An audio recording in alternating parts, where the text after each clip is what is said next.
നമസ്കാരം. എക്സാം പോയിന്റിന്റെ പുതിയൊരു എപ്പിസോഡിലേക്ക് എല്ലാ പ്രിയ കൂട്ടുകാർക്കും ഒരിക്കൽ കൂടി സ്വാഗതം. നമ്മളിന്ന് 10ാം ക്ലാസ്സിലെ അടിസ്ഥാന പാഠാവലിയിലെ 5ാമത്തെ പാഠഭാഗമായിട്ടുള്ള ഓണമുറ്റത്ത് എന്ന് പറഞ്ഞ കവിതയാണ് എടുക്കുന്നത്. പാഠഭാഗത്തിലേക്ക് പ്രവേശിക്കുന്നതിന് മുമ്പ് ഒരു കാര്യം പറയാം. നമ്മൾ ഈ പാഠഭാഗമൊക്കെ എടുക്കുന്നത് എക്സാം പോയിന്റിന്റെ ഗൈഡിനെ ആസ്പദമാക്കിയിട്ടാണ്. നിങ്ങൾക്ക് എന്തെങ്കിലും ഡൗട്ടൊക്കെ ഉണ്ടെങ്കിൽ ഗൈഡ് ഒന്ന് ചെക്ക് ചെയ്യാവുന്നതാണ്. അപ്പോൾ നമുക്ക് പാഠഭാഗത്തിലേക്ക് കിടക്കാം.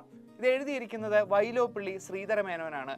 മലയാളിയുടെ പ്രിയ എഴുത്തുകാരനായിട്ടുള്ള ശ്രീ വൈലോപ്പിള്ളി ശ്രീധരമേനോന്റെ ഓണത്തെക്കുറിച്ചുള്ള മനോഹരമായിട്ടുള്ള ഒരു കവിതയാണ് നമ്മൾ പഠിക്കുന്നത്. വളരെ ഈസി ആയിട്ടുള്ള ഒരു പാഠഭാഗമാണ്. അപ്പോൾ ശ്രദ്ധിച്ചിരിക്കുക. മലനാട് ഓണത്തെ എങ്ങനെ വരവേൽക്കുന്നു എന്നാണ് കവി ഇവിടെ പറയുന്നത്. അപ്പോൾ ടെക്സ്റ്റ് ബുക്ക് എടുക്കുക, കവിതയിലേക്ക് ശ്രദ്ധിക്കുക. നമുക്ക് തുടങ്ങാം. അപ്പോൾ ചാപ്റ്ററിന്റെ പേര് ഒന്നുകൂടി പറയുകയാണ്, ഓണമുറ്റത്ത്. എഴുതിയിരിക്കുന്നത് മലയാളിയുടെ പ്രിയ എഴുത്തുകാരൻ ശ്രീ വൈലോപ്പിള്ളി ശ്രീധരമേനോൻ. കവിതയിലേക്ക് പ്രവേശിക്കുന്നതിന് മുമ്പ് നമുക്ക് കവിയെ പറ്റി ഒന്ന് പരിചയപ്പെടാം. വളരെ പ്രശസ്തനായിട്ടുള്ള മലയാളിയുടെ ഏറ്റവും പ്രിയപ്പെട്ട കവികളിൽ ഒരാളാണ് ശ്രീ വൈലോപ്പിള്ളി ശ്രീധരമേനോൻ. അദ്ദേഹത്തിന്റെ കവിതകളെ കാച്ചിക്കുറുക്കിയ കവിത എന്നാണ് വിശേഷിപ്പിക്കുന്നത്. അതുപോലെ തന്നെ എല്ലുറപ്പുള്ള കവിത എന്നും അദ്ദേഹത്തിന്റെ കവിതകളെ വിശേഷിപ്പിക്കാറുണ്ട്. ജീവിത യാഥാർത്ഥ്യങ്ങളെ പച്ചയായിട്ട് ചിത്രീകരിക്കുന്ന ഒരു കവി കൂടിയാണ് ശ്രീ വൈലോപ്പിള്ളി ശ്രീധരമേനോൻ. അദ്ദേഹം എറണാകുളം ജില്ലയിലെ തൃപ്പൂണിത്തുറയിലാണ് ജനിച്ചത്. സസ്യശാസ്ത്രത്തിൽ ബിരുദമെടുത്തതിന് ശേഷമാണ് അദ്ദേഹം കവിതകളിൽ കൂടുതൽ കോൺസെൻട്രേറ്റ് ചെയ്യുന്നത്. അദ്ദേഹത്തിന്റെ ഏറ്റവും പ്രശസ്തമായിട്ടുള്ള കവിത നിങ്ങൾക്കറിയാം, മാമ്പഴമാണ്. അങ്കണ തൈമാവിൽ നിന്ന് ആദ്യത്തെ പഴം വീഴുകെ അമ്മ തൻ നേത്രത്തിൽ നിന്ന് ഉതിർന്നു ചുടുകണ്ണീർ. മലയാളിയെ വല്ലാതെ കരയിപ്പിച്ച ഒരു കവിത കൂടിയാണത്. 1931 അദ്ദേഹം അധ്യാപക വൃത്തിയിൽ പ്രവേശിച്ചിരുന്നു. പിന്നീട് 1947 അദ്ദേഹം തന്റെ ആദ്യ കവിതാ സമാഹാരം പുറത്തിറങ്ങുന്നത് കന്നിക്കൊയ്ത്ത് മുതൽ മകരക്കൊയ്ത്ത് വരെയുള്ള ഒരു യാത്രയാണ് അദ്ദേഹത്തിന്റെ കവിതാ ജീവിതം എന്ന് പറയുന്നത്. 1931 സെപ്റ്റംബറിൽ അദ്ദേഹം കണ്ടശാംകടവ് ഗവൺമെന്റ് ഹയർ സെക്കൻഡറി സ്കൂളിൽ ശാസ്ത്ര അധ്യാപകനായി ചേർന്നുകൊണ്ടാണ് ഔദ്യോഗിക ജീവിതം ആരംഭിക്കുന്നത്.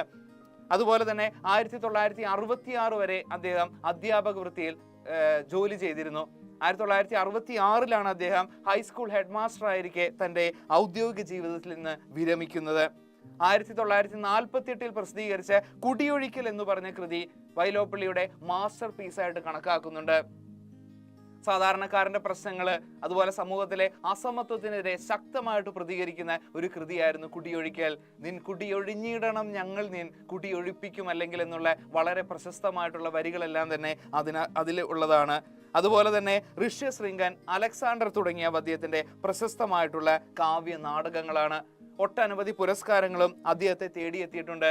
കേന്ദ്ര സാഹിത്യ അക്കാദമി അവാർഡ്, കേരള സാഹിത്യ അക്കാദമി അവാർഡ്, വയലാർ പുരസ്കാരം, ആശാൻ പുരസ്കാരം എന്നിവ അദ്ദേഹത്തിന് ലഭിച്ചിട്ടുണ്ട്. 1985 ഡിസംബർ 28 അദ്ദേഹം നമ്മെ വിട്ടുപിരിഞ്ഞത്. വൈലോപ്പിള്ളിയുടെ പ്രശസ്തമായിട്ടുള്ള ചില കൃതികളൊന്ന് അറിഞ്ഞിരിക്കേണ്ടതുണ്ട്. മാമ്പഴം, സഹ്യന്റെ മകൻ, ശ്രീരേഖ, കുടിയൊഴിക്കൽ, ഓണപ്പാട്ടുകാർ, വിത്തും കൈക്കോട്ടും, കടൽ കാക്കകൾ, കയ്പവല്ലരി, വിട, മകരക്കൊയ്ത്ത്, ഇതെല്ലാം അദ്ദേഹത്തിന്റെ വളരെ പ്രശസ്തമായിട്ടുള്ള കൃതികളാണ്. ഇവിടെ അദ്ദേഹത്തിന്റെ വിട എന്ന് പറഞ്ഞ കവിതാ സമാഹാരത്തിൽ ഒരു കവിതയാണ് നമ്മൾ പഠിക്കുന്നത്. കവിതയുടെ പേര് ഓണമുറ്റത്ത്. ഓണത്തെ പറ്റി വളരെ ഭംഗിയായിട്ട് തന്നെ ഇവിടെ അദ്ദേഹം വർണ്ണിച്ചിരിക്കുന്നു. അതുപോലെ മലനാട് ഓണത്തെ വരവേൽക്കുന്ന ഒരു രീതിയെ പറ്റിയും എല്ലാം തന്നെ നല്ല മനോഹരമായിട്ട് വളരെയധികം ലാളിത്യത്തോടു കൂടി തന്നെയാണ് നമുക്ക് ഇവിടെ അദ്ദേഹം വർണ്ണിച്ചിരിക്കുന്നത്. അപ്പൊ നമുക്ക് ആശയത്തിലേക്ക് കിടക്കാം. ചില നിരൂപകർ വൈലോപ്പിള്ളി ശ്രീധരമേനോനെ വെറുമൊരു ഓണപ്പാട്ടുകാരൻ എന്ന് കളിയാക്കി വിളിച്ചിരുന്നു. അതിനുള്ള ഒരു മറുപടി കൂടിയാണ് ഈ ഒരു ഓണമുറ്റത്ത് എന്ന് പറഞ്ഞ കവിത. കവിതയിലേക്ക് നമുക്ക് കടക്കാം. ശ്രദ്ധിച്ചിരിക്കുക. ഈ മലനാട്ടിൻ വായുവിലുണ്ടൊരു മധുരോധാര വികാരം, മഞ്ഞാൽ ഈറനുടുത്തൊരു പാവനഭാവം. ഈ മലനാട്ടിൽ വായുവിലുണ്ടൊരു മധുരോധാര വികാരം, മഞ്ഞാൽ ഈറനുടുത്തൊരു പാവനഭാവം. ഓണം നമുക്കറിയാം മലയാളിയുടെ ദേശീയോത്സവമാണ്. കൊയ്ത്തുത്സവം കൂടിയാണ് ഓണം. ഓണം ഏതു മാസത്തിലാണ് നടക്കുന്നത്? ചിങ്ങമാസത്തിലാണ്. കർക്കിടക മാസം എന്ന് പറഞ്ഞാൽ പഞ്ഞമാസമാണ്. കർക്കിടകത്തിന്റെ വറുതിക്ക് ശേഷം നല്ലൊരു ഉണർവോടുകൂടി സന്തോഷത്തോടുകൂടി മനുഷ്യൻ എൻജോയ് ചെയ്യുന്ന, സന്തോഷിക്കുന്ന, ആസ്വദിക്കുന്ന ഒരു കാലഘട്ടമാണ് ഓണക്കാലം എന്ന് പറയുന്നത്. അപ്പോൾ ഈ ഓണത്തെ വരവേൽക്കാനായിട്ട്, മാവേലി തമ്പുരാനെ വരവേൽക്കാനായിട്ട് മലനാട് ഒരുങ്ങുകയാണ് ഇവിടെ എന്നാണ് കവി പറയുന്നത്. ഈ വരിയുടെ അർത്ഥം എന്ന് പറഞ്ഞു കഴിഞ്ഞാൽ മലനാട്ടിലെ വീശുന്ന കാറ്റിൽ പോലും മധുരമായിട്ടുള്ള ഒരു വികാരമുണ്ടെന്നാണ് പറയുന്നത്. പ്രകൃതി വല്ലാതെ രീതിയിൽ സന്തോഷത്തോടു കൂടി മനോഹരമായ ഭാവത്തോടു കൂടി മഞ്ഞിൽ കുളിച്ചു നിൽക്കുകയാണ്. നമുക്കറിയാം, ചിങ്ങമാസം ആകുമ്പോഴേക്കും, ഓണക്കാല ആകുമ്പോഴേക്കും പ്രകൃതി നല്ല രീതിയിൽ അണിഞ്ഞൊരുങ്ങാറുണ്ട്. നല്ല രീതിയിൽ പൂക്കളും മഞ്ഞും ചെറിയ മഴയും എല്ലാമായിട്ട് പ്രകൃതി തന്നെ നല്ല മനോഹരമായിട്ടൊരു അന്തരീക്ഷം മലയാളിക്ക് സമ്മാനിക്കാറുണ്ട്. മലയാളി എത്രത്തോളം ഓണത്തെ സ്നേഹിക്കുന്നുള്ളത് ആ പ്രകൃതിക്ക് പോലും തിരിച്ചറിയാൻ കഴിയുന്നു എന്നുള്ളൊരു അർത്ഥമാണ് ഇവിടെ പങ്കുവയ്ക്കുന്നത്. മലനാട്ടിലെ വീശുന്ന കാറ്റിൽ പോലും മധുരമായിട്ടുള്ള ഒരു വികാരമുണ്ടെന്നർത്ഥം. മഴ കൊണ്ടാലും പാവം തുമ്പകൾ മലരിൻ കൂടെ നിറച്ചു വിറച്ചു നിൽക്കുകയല്ലോ മേടുകൾ തോറും. തുമ്പപ്പൂവ്, നമുക്കറിയാം തുമ്പപ്പൂവ് എത്രത്തോളം പ്രാധാന്യമാണ് ഓണത്തിലുള്ളതെന്ന്. അത്രയും ഒരു ശുഭ്രവസ്ത്രധാരിയായിട്ട് തുമ്പപ്പൂവ് നിൽക്കുന്നത് ഓണത്തിന് ഒരു അഴക് തന്നെയാണ്. അതുകൊണ്ട് തന്നെയാണ് മാവേലി തമ്പുരാൻ തുമ്പയ്ക്ക് നല്ലൊരു പ്രാധാന്യം കൊടുത്തിരിക്കുന്നത്. ഇവിടെ അർത്ഥം എന്ന് പറയുന്നത് നനഞ്ഞ് വിറച്ചാണ് തുമ്പപ്പൂവ് നിൽക്കുന്നത്. ആ ഒരു ചിങ്ങമാസത്തിൽ ചെറിയൊരു മഴയുണ്ട്. ആ കാലഘട്ടത്തിൽ തുമ്പപ്പൂവ് മഴ നനഞ്ഞ് വിറച്ചു നിൽക്കുകയാണ്. പക്ഷേ അപ്പോൾ പോലും പൂക്കുട നിറയെ പൂക്കളുമായിട്ട് ഓണത്തപ്പനെ വരവേൽക്കാനായിട്ടാണ് തുമ്പ നിൽക്കുന്നതെന്നാണ് ഈ വരികളിൽ പറയുന്നത്. നമ്മൾ മുൻപ് പറഞ്ഞതുപോലെ തന്നെ മലയാളിക്ക് ഏറ്റവും പ്രാധാന്യമുള്ള, അല്ലെങ്കിൽ ഓണത്തിന് ഏറ്റവും പ്രാധാന്യമുള്ള ഒരു പൂവാണ് തുമ്പപ്പൂവ്. തുമ്പപ്പൂ എന്ന് പറഞ്ഞാൽ വളരെ ചെറുതാണ്, വലിയ സുഗന്ധമില്ല, വലിയ നിറമില്ല. പക്ഷേ തുമ്പപ്പൂവിന് പ്രാധാന്യം നൽകുന്ന എന്തിനെന്ന് വെച്ച് കഴിഞ്ഞാൽ തുമ്പപ്പൂവ് പോലെയാണ് നമ്മുടെ സമൂഹവും. നമ്മുടെ ജീവിതത്തിൽ എല്ലാവരും, അല്ലെങ്കിൽ സമൂഹത്തിൽ എല്ലാവരും തുല്യരാണ്. എത്ര ചെറിയവരെയാണെങ്കിലും വലിയവരെന്ന് അത്തരത്തിലൊരു വേർതിരിവില്ലാതെ എല്ലാവരെയും തുല്യരായിട്ട് സമത്വത്തോടു കൂടി കാണണമെന്നുള്ള അർത്ഥമാണ് ഇവിടെ പങ്കുവയ്ക്കുന്നത്. മഴ കൊണ്ട് നനഞ്ഞിങ്ങനെ വിറച്ചു നിൽക്കുമ്പോഴും തുമ്പപ്പൂവ് ഓണത്തപ്പനെ വരവേൽക്കാനായിട്ട് നിൽക്കുന്നു. തിരികൾ തെറുത്തു കൊളുത്താനുറ്റ മുഹൂർത്തം കാത്തു കുഴഞ്ഞുമടങ്ങിയ കരവിരലോടെ ദീപക്കുറ്റികൾ നാട്ടിയിരിപ്പു നറുമുക്കുറ്റികൾ. പിന്നീട് പറയുന്നത് മുക്കുറ്റിപ്പൂക്കളെ പറ്റിയിട്ടാണ് പറയുന്നത്. മഞ്ഞ നിറമുള്ള മുക്കുറ്റിപ്പൂക്കള്, അത് ദീപക്കുറ്റികൾ തെളിയിക്കാനായിട്ട് ഓണമുഹൂർത്തം കാത്തു നിൽക്കുകയാണ്. കിട്ടിയല്ലോ അർത്ഥം? മഞ്ഞ നിറമുള്ള മുക്കുറ്റിപ്പൂക്കള് ദീപക്കുറ്റികൾ തെളിയിക്കാനായിട്ട് ഓണമുഹൂർത്തം കാത്തിരിക്കുന്നു. ആ ഒരു നിറമാണ്, ആ ഒരു വിളക്കിന്റെ പ്രകാശത്തിന്റെ നിറം ഒരു മഞ്ഞ പോലെ തന്നെയാണ്. അതുകൊണ്ട് തന്നെയാണ് മുക്കുറ്റിപ്പൂ വിളക്ക് തെളിയിക്കാനായിട്ട് ആ ഒരു ഓണമുഹൂർത്തം കാത്തു നിൽക്കുകയാണെന്ന് കവി പറയുന്നത്. പ്രകൃതി ഓണത്തപ്പനെ വരവേൽക്കാൻ അണിഞ്ഞൊരുങ്ങി നിൽക്കുകയാണ്. ആദ്യം തുമ്പപ്പൂവിനെ പറ്റിയും പിന്നീട് മുക്കുറ്റിപ്പൂവിനെ പറ്റിയുമാണ് പറഞ്ഞത്. അവരെല്ലാവരും ഏത് രീതിയിൽ ഓണത്തപ്പനെ വരവേൽക്കാൻ നിൽക്കുന്നുവെന്ന് ആദ്യ വരികളിൽ നമുക്ക് കാണാം. അടുത്ത വരികളിലേക്ക് പ്രവേശിക്കുമ്പോൾ കാണാൻ കഴിയുന്നത് നെയ്യാമ്പലുകൾ എങ്ങനെയാണ് ഓണത്തപ്പനെ വരവേൽക്കുന്നതെന്നാണ്. ആ വരികളിലേക്ക് നമുക്കൊന്ന് കടക്കാം. ഏതു മുറങ്ങാതെമ്പാടും വയലേലകൾ തോറും നടുവിൽ പൊൽക്കിഴിയെരിയും വെള്ളിത്താലും എടുത്തു നിരന്നു ലസിപ്പു നെയ്യാമ്പലുകൾ. വയലേലകൾ തോറും ഇങ്ങനെ നിരന്നു നിൽക്കുന്ന നെയ്യാമ്പലുകള് എന്തെടുത്തുകൊണ്ടാണ് വരുന്നത്? വെള്ളിത്താലം എടുത്തുകൊണ്ട് വരുന്നു. താലം നിങ്ങൾക്കറിയാം, താലത്തിൽ അല്പം അരി ഇട്ടുകൊണ്ട് നെയ്യാമ്പലുകൾ ഓണത്തപ്പനെ വരവേൽക്കാൻ സന്തോഷത്തോടു കൂടി നിരനിരയായി നിൽക്കുകയാണ്. അപ്പൊ ഒരു ഓർഡറിൽ തന്നെ പഠിച്ചു പോവുക: തുമ്പപ്പൂവ്, മുക്കുറ്റിപ്പൂവ്, നെയ്യാമ്പല്. അടുത്ത വരികളിലേക്ക് കടക്കാം.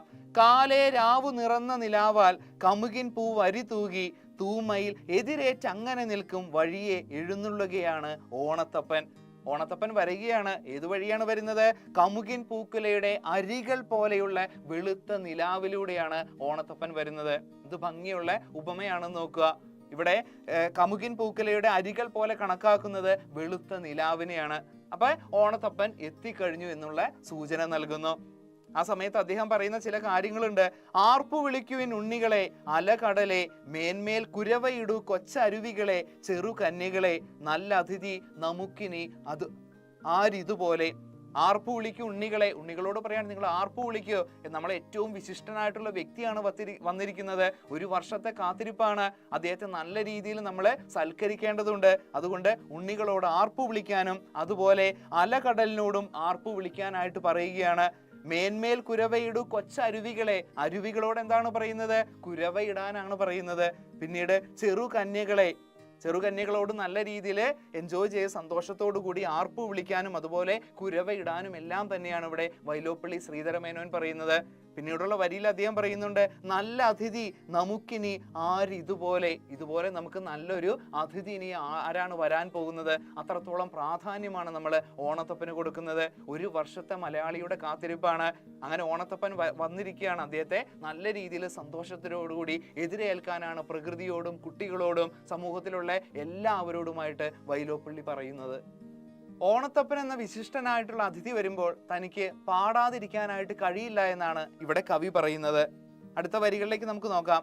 നീളും മലയുടെ ചങ്ങലവട്ടയിൽ നാളം പാടല വിരലാൽ നീട്ടിയും ഓമൽ കവിള് തുടുത്തും തെല്ലൊരു നാണത്തോട് പരുങ്ങി ഒരുങ്ങിടും ഓണക്കോടി ഉടുത്തൊരുഷസേ പനിനീരാൽ കഴുകിക്കൂ കാലുകൾ. നീളും മലയുടെ ചങ്ങലവട്ടയിൽ നാളം പാടല വിരൽ, പാടലം എന്ന് പറഞ്ഞാൽ ചുവപ്പ് എന്നർത്ഥം.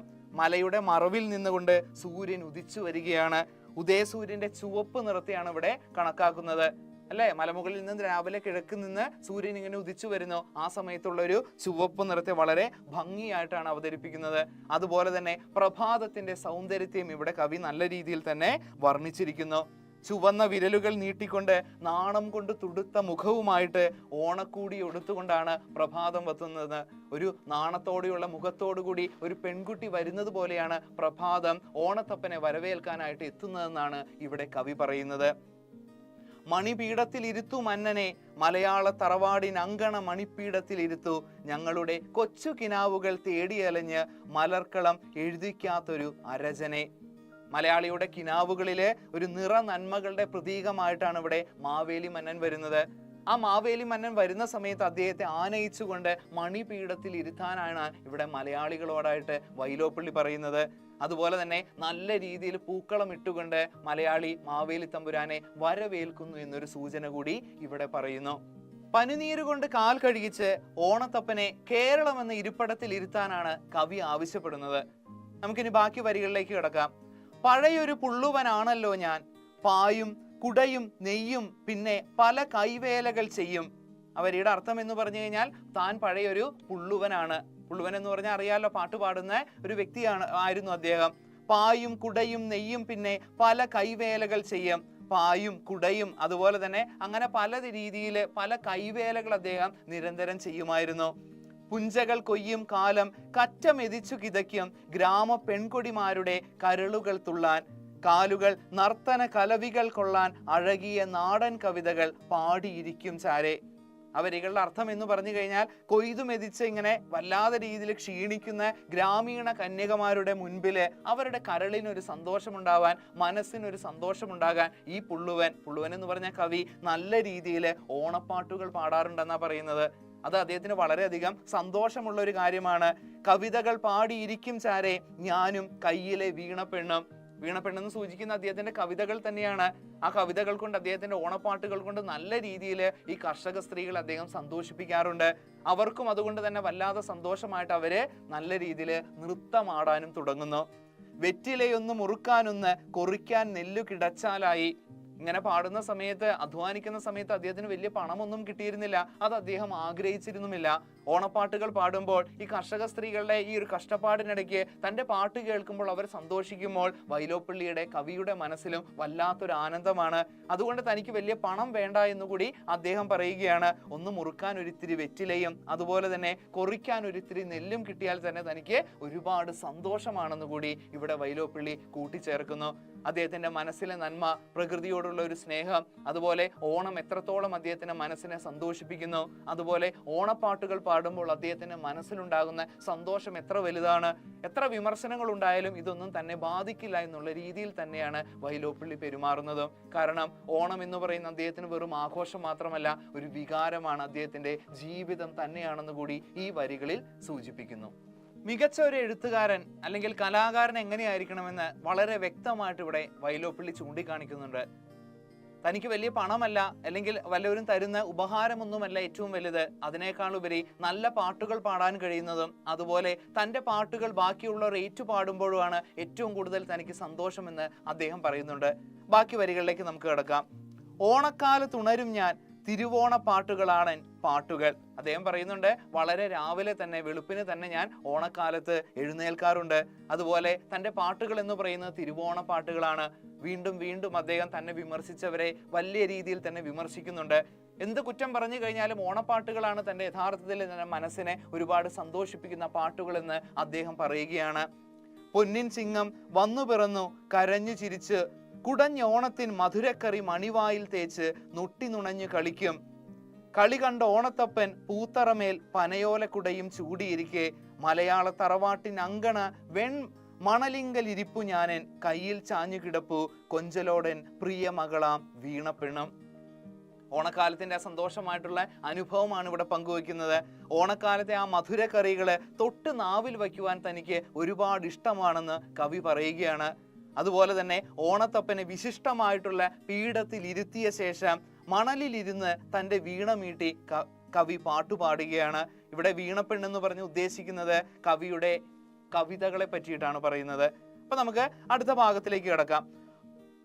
പഴമിയിൽ ഇഴയും പല്ല് കൊഴിഞ്ഞൊരു പാട്ടാണെന്ന് പഴിക്കാമെന്നു പരിഷ്കാരത്തിൻ തിണ്ണയിലുള്ളവർ പഴമോടരിയും പപ്പടവും തന്നാവതു വേഗം അയക്കാൻ നോക്കാം. ഇവരറിയുന്നിൽ എൻ അഭിമാനം എന്നുടെ മുന്നിൽ ഗോമേതകമിഴിമിന്നും കാഞ്ചന സിംഹാസനമതിൽ മുത്തുക്കുടയും ചൂടിയിരിപ്പു മൂവലുകാണ്ട് മഹാബലി മന്നൻ. ഇവിടെ അദ്ദേഹം പറയുന്നത് തനിക്കുള്ള ഓണത്തിന്റെ ആ ഒരു സന്തോഷത്തെ പറ്റിയിട്ടാണ് ആദ്യ വരികളിൽ പറയുന്നത്. ഓണത്തെ നല്ല രീതിയിൽ താൻ എതിരേൽക്കുന്നു. അതുപോലെ തന്നെ ഈ ഒരു മാവേലി തമ്പുരാന്റെ മുന്നിൽ വെച്ചുകൊണ്ട് താൻ ഒരുപാട് ഓണപ്പാട്ടുകൾ പാടാൻ തയ്യാറാണെന്നും അത് തനിക്ക് ഒരുപാട് സന്തോഷം നൽകുന്നതാണെന്നും പറയുന്നുണ്ട്.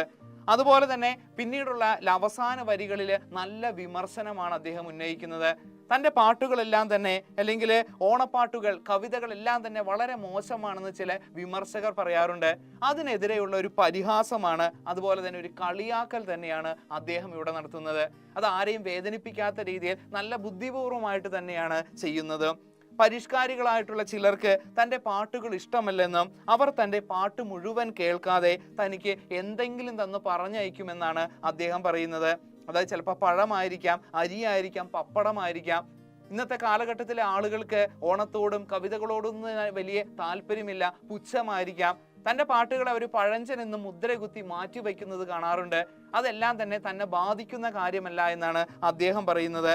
ഓണക്കാലത്തെ കുറിച്ച് പാടുന്ന സമയത്ത് തനിക്കുള്ള അഭിമാനം ഇവർക്ക് എത്ര അറിയില്ല. തനിക്ക് അത്രത്തോളം അഭിമാനം നൽകുന്ന കാര്യങ്ങളാണ് ഓണപ്പാട്ടുകൾ പാടുമ്പോൾ കിട്ടുന്നതെന്ന് അദ്ദേഹം പറയുന്നു. ആര് കളിയാക്കി കഴിഞ്ഞാലും എത്ര പൈസ കുറച്ച് കിട്ടിക്കഴിഞ്ഞാലും അതൊന്നും തന്നെ ബാധിക്കുന്നതല്ല. മറിച്ച് ഓണത്തെക്കുറിച്ച് പാടുമ്പോൾ തൻ്റെ മനസ്സിന് കിട്ടുന്ന സന്തോഷമാണ് ഏറ്റവും വലുതെന്ന് അദ്ദേഹം പറയുകയാണ്. അവസാന വരികളിൽ പറയുന്നുണ്ട്, എന്നുടെ മുന്നിൽ ഗോമേതകമിഴി മിന്നും കാഞ്ചന സിംഹാസനമതിൽ മുത്തുക്കുടയും ചൂടിയിരിപ്പു മൂവലുകാണ്ട് മഹാബലി മന്നൻ. ഗോമേതകം എന്ന് പറഞ്ഞാൽ ഒരു രത്നമാണ്. നല്ലൊരു രത്നമുള്ള ആ ഒരു കിരീടം വെച്ചുകൊണ്ട് ആ ഒരു സ്വർണ്ണ സിംഹാസനത്തിൽ അദ്ദേഹം ഇങ്ങനെ മുത്തുക്കുട ചൂടിയിരിക്കുകയാണ്. ആരാണ് ഇരിക്കുന്നത്? മാവേലി തമ്പുരാൻ. അദ്ദേഹത്തിന്റെ മുന്നിൽ പാട്ടുപാടുമ്പോൾ തനിക്ക് കിട്ടുന്ന സന്തോഷം വളരെ വലുതാണെന്നും അത് വലിയ അഭിമാനമാണെന്നും അതൊന്നും ഈ വിമർശിക്കുന്നവർക്ക് അറിയില്ല എന്നുമാണ് അദ്ദേഹം പറയുന്നത്. തൻ്റെ മനസ്സിൽ നിന്ന് വരുന്ന, തൻ്റെ മനസ്സിനുണ്ടാകുന്ന വല്ലാതെ ഉല്ലാസത്തെയും ആനന്ദത്തെയും അഭിമാനത്തെയും എല്ലാം തന്നെ വിളിച്ചോതുകയാണ് ഇവിടെ വൈലോപ്പിള്ളി ശ്രീധരമേനോൻ എന്ന് പറഞ്ഞ മലയാളിയുടെ ഏറ്റവും പ്രിയപ്പെട്ട കവികളിൽ ഒരാൾ. ആധുനികത മലയാളിയെ വല്ലാത്ത രീതിയിൽ മാറ്റിമറിച്ചിട്ടുണ്ട്, കടന്ന് ആക്രമിച്ചിട്ടുണ്ട്. ഓണത്തോടും നമ്മുടെ സംസ്കാരത്തോടും എല്ലാം തന്നെ മലയാളി ഇപ്പോൾ പുറംതിരിഞ്ഞു നിൽക്കുന്ന ഒരു കാഴ്ചയാണ് കാണുന്നത്. നമ്മുടെ സംസ്കാരത്തോടും അതുപോലെ തന്നെ രീതികളോടും എല്ലാം തന്നെ വല്ലാതെ എതിർപ്പ് കാണിക്കുന്ന ചിലർക്കെതിരെയുള്ള ഒരു താക്കീത് കൂടി, തന്നെ കളിയാക്കുന്നവർക്കെതിരെയുള്ള ഒരു വിമർശനം കൂടി ഈ കവിതകളിൽ നമുക്ക് കാണാനായിട്ട് കഴിയും.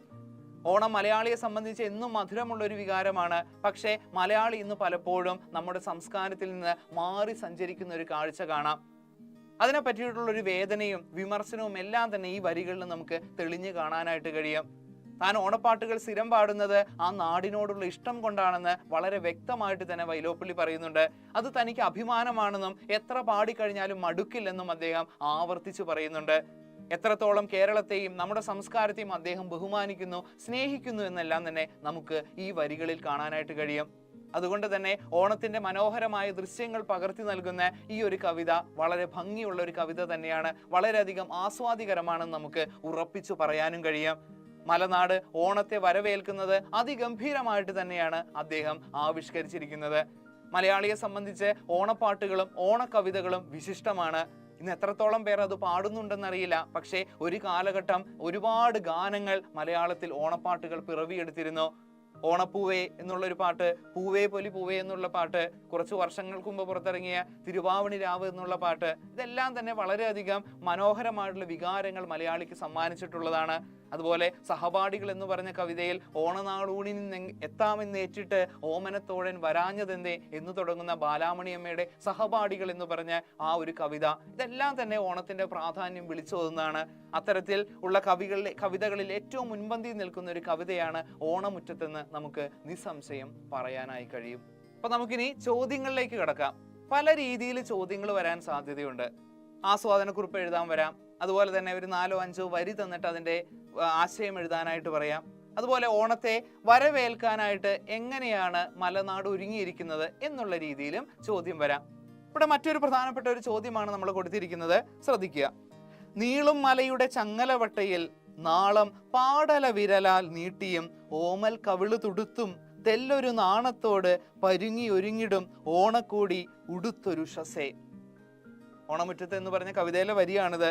പ്രഭാതത്തെ മനുഷ്യഭാവത്തിൽ അവതരിപ്പിച്ചതിന്റെ സൗന്ദര്യം വിശകലനം ചെയ്യുക. ഏത് ചോദ്യം എഴുതുമ്പോഴും മുൻപ് നമ്മൾ പറഞ്ഞിട്ടുണ്ട്, നല്ലൊരു ഇൻട്രൊഡക്ഷൻ കൊടുക്കുക. ഇവിടെ വൈലോപ്പള്ളി ശ്രീധരമേനോന്റെ കാച്ചിക്കുറുക്കിയ കവിതകൾ എന്നാണ് അദ്ദേഹത്തിന്റെ കവിതകളെ അറിയപ്പെടുന്നത്. കാച്ചിക്കുറുക്കിയ കവിത എന്നറിയപ്പെടുന്ന കവിതകൾ എഴുതുന്ന വൈലോപ്പള്ളി ശ്രീധരമേനോന്റെ വിട എന്ന് പറഞ്ഞ കവിതാ സമാഹാരത്തിൽ ഒരു കവിതയാണ് ഓണമുറ്റത്ത്. മലനാട് ഓണത്തെ എങ്ങനെയാണ് വരവേൽക്കുന്നതെന്ന് വളരെ വ്യക്തമായിട്ട് ഇവിടെ കവി പറയുന്നുണ്ട്. അത്രയും ഒരു ഇൻട്രൊഡക്ഷൻ കൊടുത്തതിന് ശേഷം ഉത്തരത്തിലേക്ക് കടക്കാം. ഇവിടെ ചങ്ങല വിളക്കേന്തി ഓണത്തപ്പനെ സ്വീകരിക്കാൻ കാത്തു നിൽക്കുന്ന കന്യകയായിട്ടാണ് കവി പുലരിയെ സങ്കല്പിച്ചിരിക്കുന്നത്. ഓണക്കോടി ഉടുത്ത് നാണത്തോടുകൂടി ഉഷസ് തന്റെ ചുവപ്പു വിരലുകൾ കൊണ്ട് ചങ്ങല വിളക്കിന്റെ തിരിനാളം നീട്ടുകയാണ്. ഉഷസ്സിനെ കന്യകയായിട്ടും പ്രഭാതത്തിലെ സൂര്യകിരണങ്ങളെ കന്യകയുടെ കവിളിലെ ചുവപ്പായും അതോടൊപ്പം തന്നെ പ്രഭാത സൂര്യനെ കന്യകയുടെ കയ്യിലെ തിരിനാളമായിട്ടും കവി അവതരിപ്പിക്കുന്നുണ്ട്. വളരെ മനോഹരമായിട്ടുള്ള ഒരു സദൃശ്യ കൽപ്പന തന്നെയാണിതെന്ന് നമുക്ക് നിസ്സംശയം പറയാനായി കഴിയും. പ്രകൃതിയിൽ കവി കാണുന്നത് മനുഷ്യഭാവത്തെ കൂടിയാണ്. ഈ ഒരു കവിത പഠിക്കുമ്പോൾ നമുക്ക് വ്യക്തമായിട്ട് മനസ്സിലാകുന്നത്, അല്ലെങ്കിൽ ചില ഓർമ്മപ്പെടുത്തൽ കൂടിയാണ് ഈ കവിത എന്ന് പറഞ്ഞു കഴിഞ്ഞാൽ, ഓണത്തെയും സംസ്കാരത്തെയും എല്ലാം മറന്നു കിടക്കുന്ന മലയാളിക്കുള്ള ഒരു താക്കീത്, ഓർമ്മപ്പെടുത്തൽ.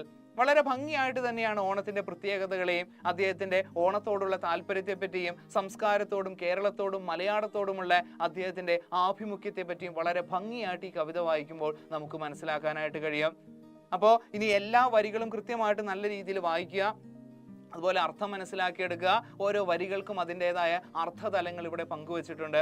നല്ല രീതിയിൽ പഠിക്കുക. എന്തെങ്കിലും ഡൗട്ട് ഉണ്ടെങ്കിൽ സാറിനോട് ചോദിക്കാവുന്നതാണ്. അതുപോലെ തന്നെ എക്സാം പോയിന്റിന്റെ ഗൈഡിലെ എല്ലാ കാര്യങ്ങളും വളരെ വിശദമായിട്ട് തന്നെ കൊടുത്തിട്ടുണ്ട്. പഴയകാല ചോദ്യങ്ങൾ, ആശയം, അർത്ഥം, അങ്ങനെയുള്ള ഓരോ ചെറിയൊരു കണിക പോലും അതിനകത്ത് രേഖപ്പെടുത്തിയിട്ടുണ്ട്. അപ്പൊ നമുക്ക് പാഠഭാഗം ഭംഗിയായി മനസ്സിലായി എന്നുള്ളൊരു വിശ്വാസത്തോടു കൂടി വൈൻഡപ്പ് ചെയ്യാണ്. വീണ്ടും നമുക്ക് മറ്റൊരു ക്ലാസ്സിൽ കാണാം. Thank you. നന്ദി.